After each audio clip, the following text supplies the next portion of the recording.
Merci de nous avoir choisis pour vous informer. Messieurs et dames, bonsoir. Voici notre édition de l'Esistra Laina.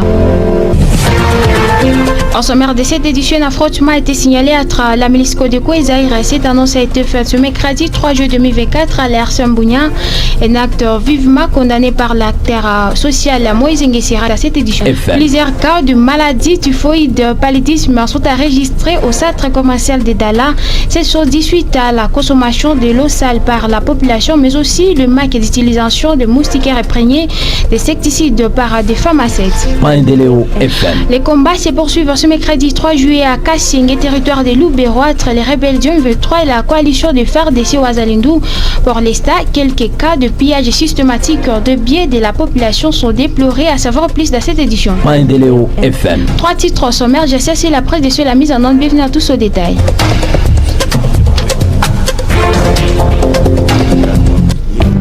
Ce journal vous est présenté par Sephora Pétou. Une fois de plus, bonsoir, un affrontement a été signalé entre la milice Codeco et Zaïra. Cette annonce a été faite ce mercredi 3 juillet 2024 à l'Air Sambounia. Un acte vivement condamné par l'acteur politique Moïse Nguessira. Toutefois, il rappelle tous les groupes armés de respecter leurs actes d'engagement, de cessation des hostilités signés devant le vice-premier ministre de la Défense. De l'occasion, tous les tueurs de ficelles seront arrêtés par la loi. Suivez Moïse Nguessira au micro de l'Air Sambounia. Naichoki tunasikia leo kujournée à leo attaque ya milice Codeco Andre Bao na ba autodefense ko aksema ambao wanaita Matoro ya vile comme secteur ya Banyali Kilo. Na ichoke juzi tulisikia attaque ya milice Codeco ambao alienda attaque general wetu ambapo alifika mu operation militaire mamba kukia saidia mazone ambao hizo zingali occupé na ba jeune garçon ambao walikamata arme illégale. Alors tunaendelea kukondane ile ma mésentente Andre parce que tulisikia ça fait presque une semaine ambapo Codeco il attaqué vile aksemo ya Galai na mpaka leo Codeco ngali na occupé ile axe ya Galai. Mais wakati kuko ma mésentente entre milice Codeco na ba autodéfense, c'est la population qui sont victimes. Alors tunaendelea kukondane ile acte parce que parmi wale ba autodéfense na wale ba milice Codeco ambayo biko na leta fujo ndani ya entité ya Njugu kuko ambao walisigner ma acte d'engagement. Alors wakati muko nafanya ma mésentente entre nyi amuoni que c'est la population qui sont victimes. Leo tuna perdre ba mama ya ma troisième âge, tuna perdre ba notable, ba opérateur économique bote ba mikimbia. Alors finalement avenir ya Njugu yetu iko nini? Tunaendelea kukondane ile acte avec dernière énergie. Na nilipenda ni wakonfirmer leo. Gouvernement provincial iko déterminé ku mettre kimya ku zone yote ya Njugu parce que trop c'est trop. On est fatigué de la guerre. On est tellement fatigué. Kila mtu yote ambaye alikamata arme illégalement, il faut adéposer arme na rudishe arme kwa leta. Parce que hakuna mtu ambaye atasema ke iko autodéfense gouvernement limpatie arme. Haiko. Hakuna mtu ambaye atasema iko Codeco gouvernement limpatie arme. Haiko. Et pour votre information, tunabayua na nyie ambao mko nafanya ile maneno yote tunabayua. Muyuwe un jour justice itakuwa na kama justice haitaba poursuivre si population tutaba poursuivre. La situation sécuritaire reste très déplorable dans la ville de Bougné, dans certaines agglomérations proches de la ville. Cette alerte est de la coordination de la société ce mercredi 3 juillet 2024 à l'Air Sambounia. D'après donné le Sabing, son coordonnateur, les cas de banditisme deviennent très récurrents dans la ville de Bougna. Il est dans cet élément recueilli par la radio Maendeleo de Bougna. La ville de Bougna, depuis quelques mois, nous sommes en train de constater la montée de banditisme à travers la ville.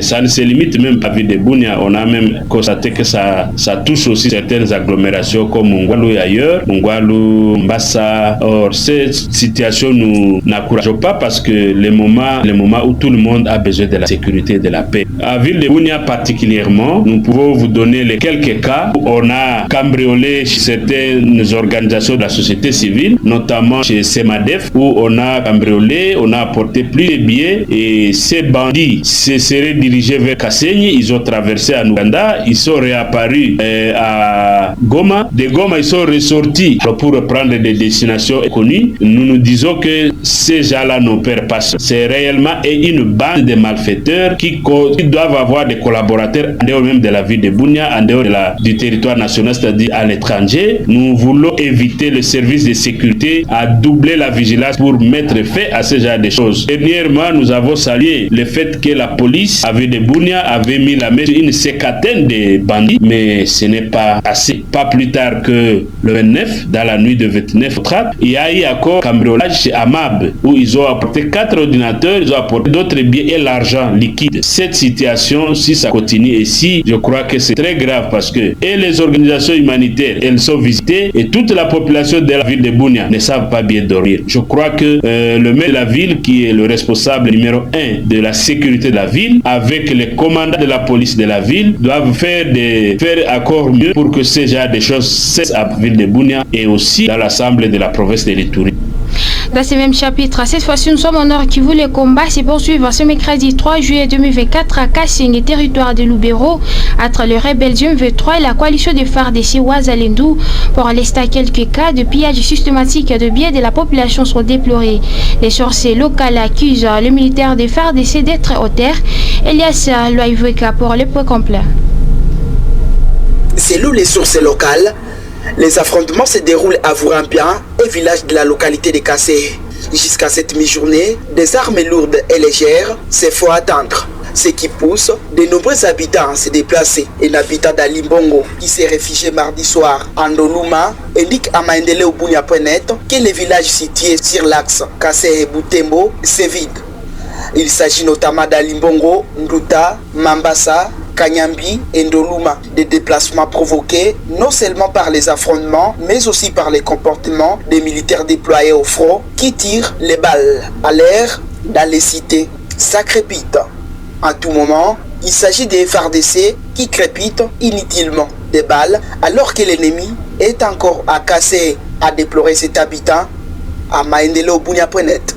Sur la ligne de front, certains militaires sont accusés de dérapage. Ils sont accusés par les habitants contactés d'avoir orchestré les pillages de certaines maisons de commerce la nuit du mardi à ce mercredi à Alimbongo, à une vingtaine de kilomètres de la ligne de front. Ça ne va pas vraiment.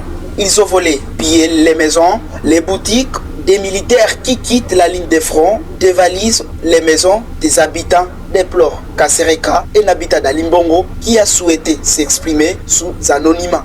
Ce genre d'accusation contre les militaires des FARDC inonde des piétons. Selon les habitants de la zone conquise par les rebelles, avant de décrocher, les militaires tirent dans tous les sens pour provoquer la fuite des habitants afin de se livrer au pillage, ce qui cause la crise de confiance entre les soldats et les civils en ces temps de guerre. Soulignons que un procès est ouvert ce mercredi à Alimbongo contre 31 militaires, dont des capitaines et 3 de leurs épouses. Ils sont poursuivis pour fuite devant l'ennemi, dissipation des munitions de guerre et pillage.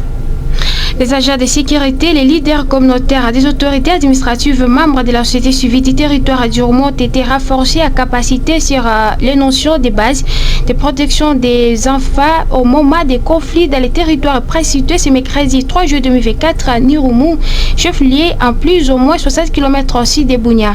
C'est le programme de désarmement, de mobilisation, recherche communautaire et stabilisation PDD-RCS Coordination de l'Ituri qui a organisé cet atelier pour les chefs des sections des enfants associés aux groupes armés au sein du PDD-RCS Ituri. L'objectif était de vulgariser les cadres opérationnels du DDR enfants. Cependant, M. Norbert Obedi dit attendre l'accouchement de ses participants assurera la sortie des enfants dans les groupes armés. Il est au micro de l'Arsène Bounia. L'objectif de cet atelier, c'était de vulgariser les cadres opérationnels DDR enfants. DDR signifie désarmement, démobilisation et réinsertion, mais pour les enfants. Quels sont les principes à respecter quand on traite les enfants qui sont associés aux groupes armés? Parce que ce sont les personnes ou les couches qui vont intervenir dans ces opérations. Nous avons besoin de l'appui de tout et chacun, parce que nous ne sommes pas seuls, nous travaillons en partenariat. Il y a les partenaires étatiques et les partenaires non étatiques. Ce sont les différentes couches qui peuvent intervenir dans la protection de l'enfant en situation de conflit. Ce que nous attendons de la communauté, c'est de nous accompagner, ou ces acteurs que nous avons invités, c'est de nous accompagner à assurer la sortie des enfants des groupes armés. Il ne faut pas que nous puissions impliquer les enfants dans les opérations des militaires, que ce soit des forces loyalistes ou des groupes armés. Il faut épargner les enfants d'être enrôlés dans les groupes armés.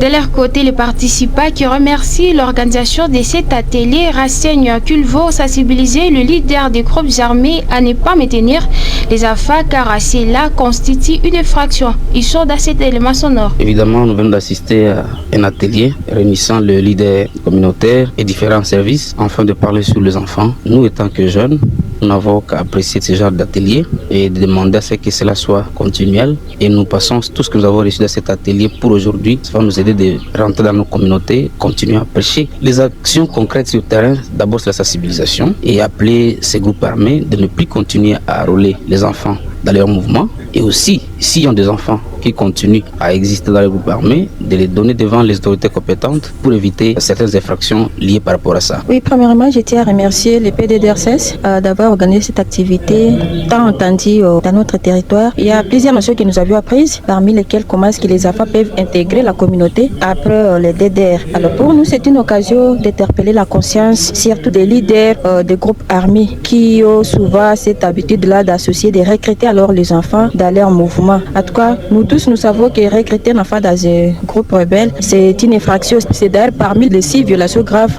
des droits de l'enfant. Nous leur interpellons de cesser avec ces actes.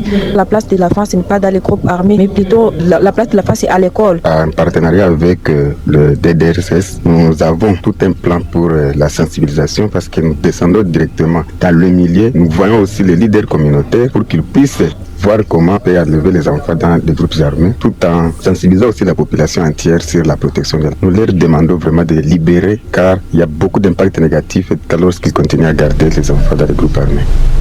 Notons que cet atelier a été ouvert à clôturer par le chef du bureau de l'intérieur du territoire d'Irumu, représentant de l'administrateur militaire d'Irumu, le colonel Ziro Simba Bungaja.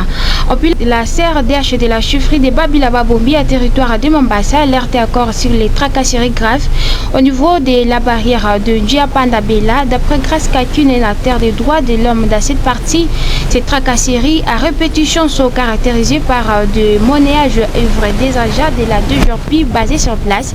Suite à ces calvaires, ces deux fasseurs des droits humains appellent les autorités compétentes de suspendre ces travaux. Selon lui, sont les conducteurs moto qui sont les plus souffrants. Voici Grace Kakine. Voilà une semaine passée, depuis qu'une délégation était venue pour s'imprégner de cette situation de la tracasserie qui sévit sur l'axe routier Makiki-Mambasa.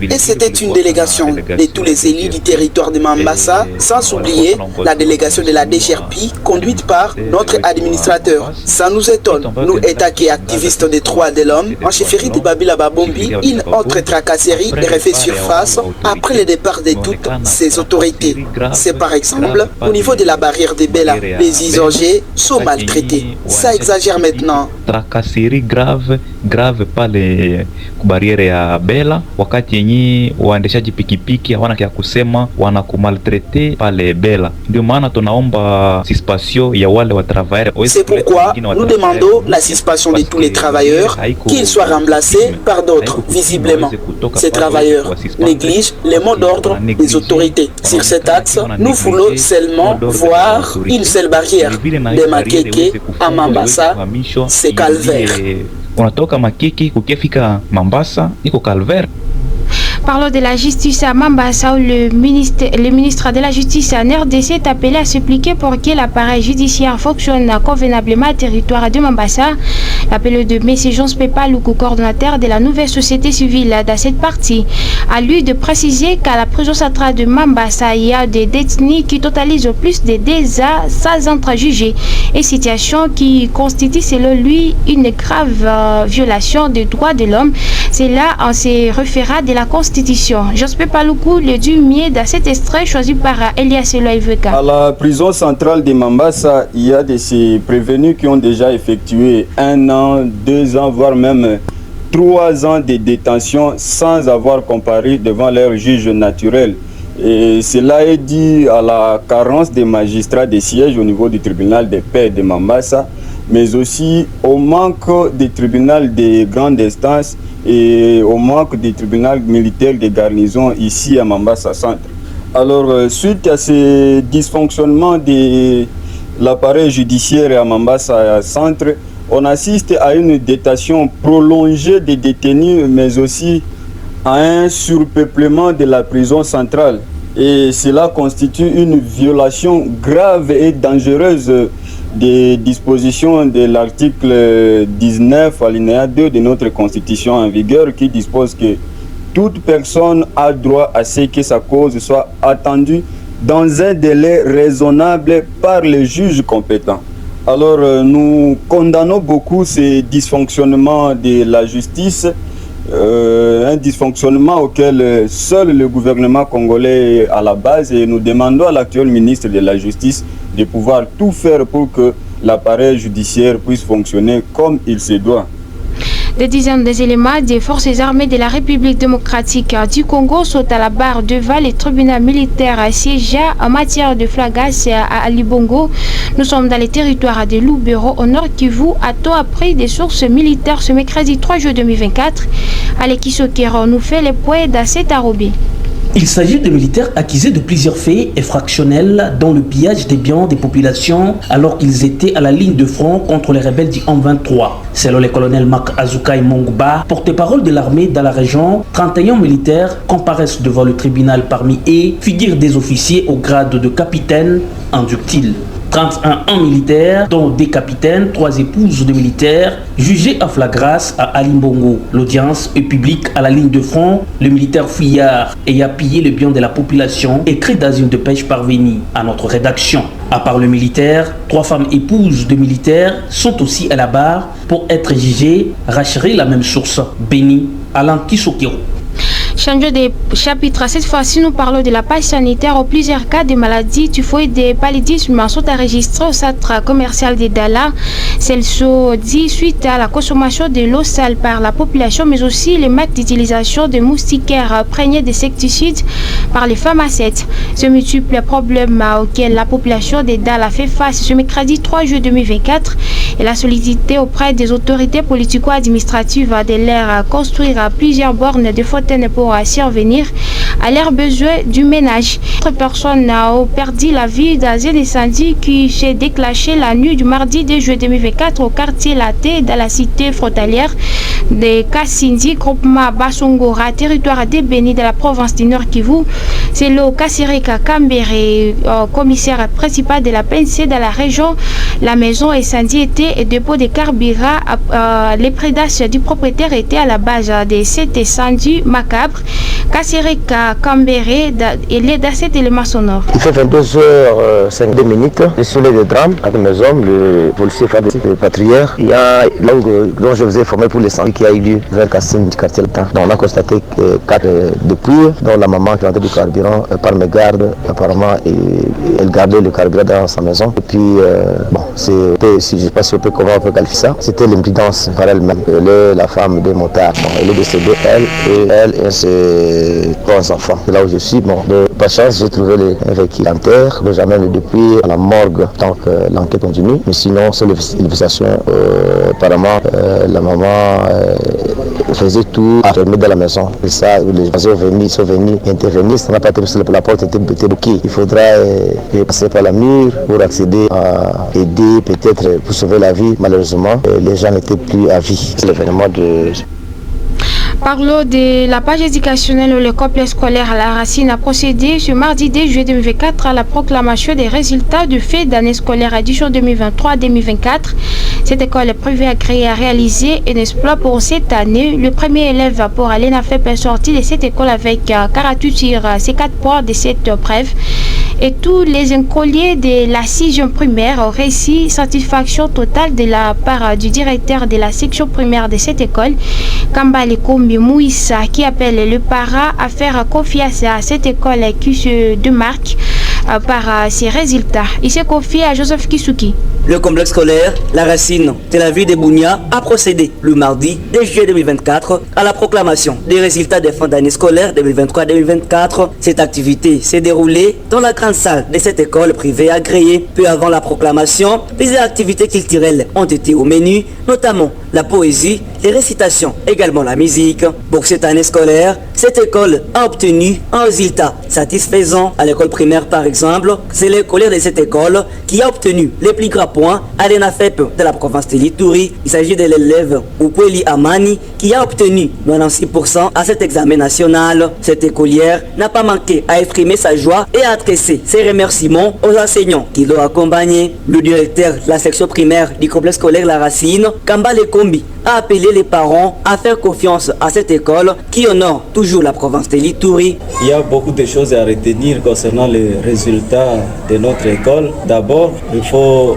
savoir que ce sont des résultats qui sont au-delà de l'attendement. Pourquoi au-delà de l'attendement? Parce que ce sont des résultats qui ont été couronnés par un succès extraordinaire. Et ce succès est présenté par un résultat de 96%, un pourcentage très élevé, 6e année. Et d'une manière globale, si on peut commencer par là, l'école a réussi à 90%. Les degrés élémentaires jusqu'au degré terminal, tous ensemble, ils ont réussi à 90%. Et plus particulièrement, la classe de 6e année a réussi à 100%. Et ces 100% qui ont été spéciaux. Pourquoi je dis que ce pourcentage est spécial? Parce que c'est un pourcentage qui nous a étonnés. Vous voyez, la première de la classe, elle avait obtenu 48 sur 50 et puis le poids de l'école, on l'avait envoyé avec 47 sur 50. Et vous voyez que c'est un enfant qui est excellent. Et nous avons été proclamés par le chef des pôles urbains de la ville de Bunia comme étant une meilleure école de toutes, avec le pourcentage sans délibération aucune. Et nous nous félicitons pour ces pourcentages. Nous disons en tout cas merci pour tous les partenaires qui nous ont accompagnés, les parents, les enseignants qui se sont donnés corps et âme. Et ça fait la fierté de notre école, le complexe scolaire. Notons que tous les parents ont été satisfaits du déroulement de cette activité. Notez que pour la maternelle et le secondaire, les résultats ont été aussi satisfaisants. Toujours dans la série des clôtures de l'année et proclamation des résultats de fin d'année, le complexe scolaire Maendele Bunia vient de clôturer officiellement l'année scolaire 2023-2024.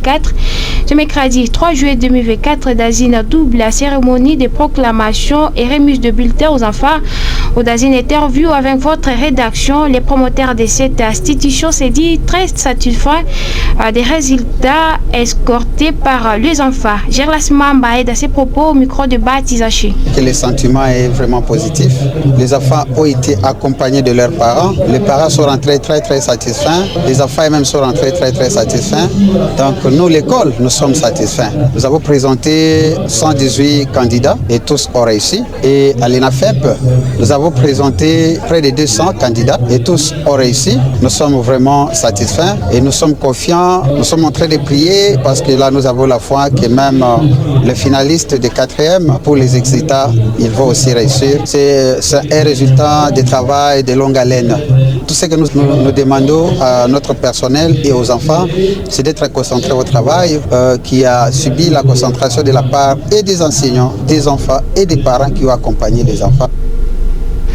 En appelant les parents de bien garder les enfants pendant cette période de vacances, cette autorité a demandé aux parents de faire encore plus confiance au complexe scolaire Maendele qui vise toujours à une formation intégrale des enfants. Il revient une fois de plus. Veillez enfin que nos enfants nous reviennent à bonne santé parce que les vacances sont très dangereuses pour les enfants. Il y a des fois des enfants qui ne nous reviennent pas à la fin des vacances, soit parce qu'ils ont connu des accidents, d'autres s'associent à des groupes de mauvaises personnes, du genre des fumeurs, des chavres, des drogueurs. Donc nous demandons aux parents de veiller à ce que nos enfants nous reviennent à bon Dieu en forme. Et en plus, nous-mêmes, on ne va pas laisser les parents.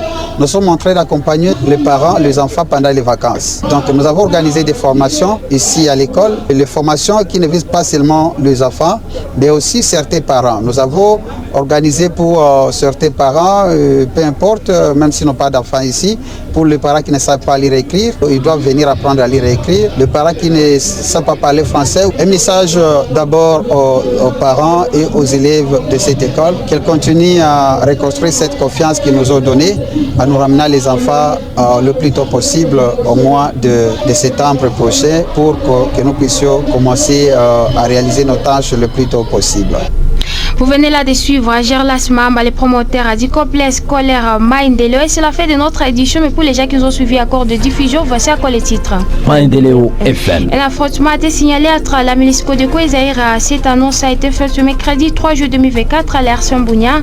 Un acteur vivement condamné par l'acteur social Moïse Nguessira que vous avez écouté dans cette édition. Maïndelo FM. Plusieurs cas de maladies typhoïdes et paludisme sont enregistrés au centre commercial d'État. Elles sont dites suite à la consommation de l'eau sale par la population, mais aussi le manque d'utilisation de moustiquaires imprégnés d'insecticides par les femmes enceintes.